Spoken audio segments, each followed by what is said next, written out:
আজকে তোমরা লগে একটা হোমলি ব্লগ শেয়ার করবো।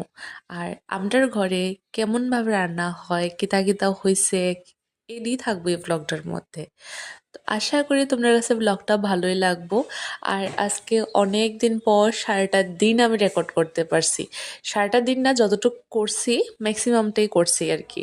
তো এদিকে সকালে উঠা দেখছো, মানে আমি একটু লেট করে উঠছি যেহেতু ওই দিন আমার অফ ডে আসিল। তো এটা কি 2-3 দিন আগেরই ব্লগটা। তো ওই দিন মা সকালে উঠে সেরা মাছ টাছ কাটতেছে, আর এদিকে আমি বিছনাটা গুছিয়ে লাইতেছি। এদিকে বেড টেড আমার ক্লিন করা হয়ে গেছে গা। এরপরে দিয়া ওই সাইডে তো মা রান্না বান্না করতেছে, তো আমারে কইতেছে যে মানে রুমটা ক্লিন করার লেগা। তো এই জায়গাতে আমি রুমটা ক্লিন করে লাইছি। আর ঘরের মধ্যে না প্রচুর চুল হয়ে থাকে, এত পরিমাণে হেয়ার ফল হইতেছে, মানে টাকলাই হয়ে যেতেছে গা। ঘরের কোনা কাঁচি সব ছেড়ে শুধু চুলে থাকে। এরপরে খাইছিলাম টিফিন, আর এই পার্লেজি বিস্কুটটা অনেক দিন পর খাইছি, মানে ছোটবেলার কথা মনে পড়তেছে, আগে স্কুলে যেতে ইটা ব্যাগে থাকতোই। আর এদিকে মা মাছ টাছ কাইটা লাইতেছে। আর এদিকে হচ্ছে আমার ফেভারিট গুড়া মাছ। আর এই মাছটিও ভাল লাগে, তবে পেটের খাইডি আমার একদম ভাল লাগে না খাইতে। আর এদিকে মা বয়া দিছে ভাত। আর এই সাইডে মাছের তেল হয়েছে, এটা আমার দেখাইতেছে। মাছের তেলটা কইতেছে পেঁয়াজ দিয়ে রান্না করবো, কারণ কি বেগুন টেগুন এতটা ভাল লাগে না আমার খাইতে। আর এদিকে মশলা টসলা বাইটটা লাইছে, মাছের তেল আর মাছের লেগে একবারই করে লাইছে। আর এদিকে পেঁয়াজ কাটতেছে মাছের তেলটা রান্না করার লেগা। তো এদিকে কড়াইতেও সব কিছু দেওয়ার সেরা, এটা একটু ভাজা ভাজা হলে মাছের তেলটা দিব।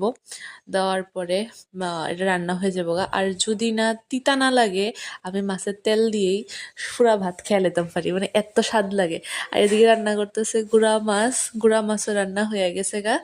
এরপরে এটা হয়েছে গিয়ে আমার সবচেয়ে ফেভারেট রান্না, যেটা হয়েছে গিয়া মেথি সম্বার দিয়া মাছের তরকারি রান্না করন।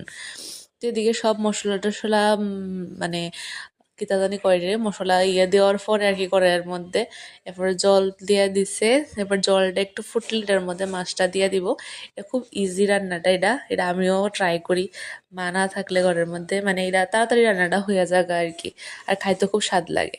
এদিকে মা রান্না টান্না শেষ। আর এদিক দিয়ে আমি স্নান করে ধূপ টুপ দেখাই লাইছি। আর এদিকে মা শশা টশা কাইটা লাইছে ভাত খাওয়ার লেগা। তো এবার বমু আমরা ভাত খাইতে। আর মানে সবচেয়ে বেশি আমার কাছে মাছের তেলটাই স্বাদ লাগছে, সবটি স্বাদ আসলো, বাট মাছের তেল দিয়ে আমার লাগতেছে আমি খাই লাইতে পারুম।